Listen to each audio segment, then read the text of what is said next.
Here are all the differences I noticed between the original edition and the graphic novel version of Karen's Witch.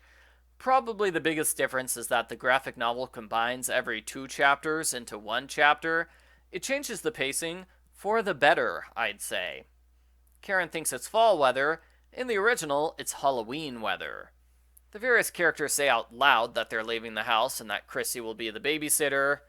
The kids don't play their disgusting game of spitting as much toothpaste foam as possible into the sink. Thank goodness that got cut out. Karen doesn't say goodnight back to Christy. Karen's nightlight is no longer the Donald Duck nightlight she got from Babysitter's Club Super Special Number 1. Karen doesn't play the What Happened to Me Today game to help herself fall asleep. Karen doesn't turn off the light after she's caught turning on her light when she's supposed to be sleeping. Mrs. Porter's house looms. No, seriously, the word loom is written as an action word on the house. In the original, Karen sees a car go down the street. The scene of the witch flying on a broomstick is shortened. The cat is moved from the front of the broom to the back of the broom. Hanny's backstory is cut out. Poor Hanny. Boo Boo the cat is more angry than sleepy. Hanny squeezes Karen's hand, not the other way around. Karen doesn't pull Shannon the puppy onto her lap, probably because the graphic novel draws Shannon larger than Karen. For heaven's sake becomes for goodness sake. In the original, Elizabeth twice warns the girls to stay away from the broken glass. This isn't in the graphic novel.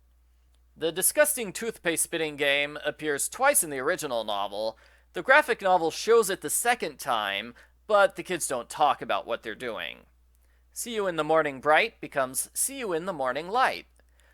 Karen's window shades are turned into curtains. Karen's missing ring comes from a cereal box, not a Cracker Jacks box. Karen says shoot instead of darn. Mrs. Porter looks the same all throughout the graphic novel. On the last day of the book, she changes into a dress and fixes her hair. The jack-in-the-pulpits are turned into flowers. The girls glare at each other before grabbing leaves. Karen repeats the spell once. In the original, she repeats it 3 times. Karen isn't sure she'll get crowns and medals for her actions. In the original, she's pretty sure that will happen, so she's less confident in the graphic novel.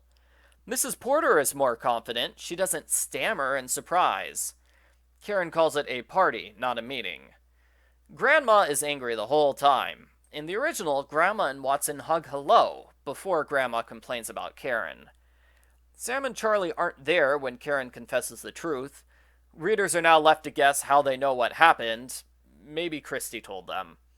Karen cries most of the time, whereas in the book she doesn't start crying until she finishes telling the adults what happened. There is no mention of calling Hanny's parents. Lucky Hanny doesn't get in trouble in the graphic novel. That's it. Those are the biggest changes I noticed.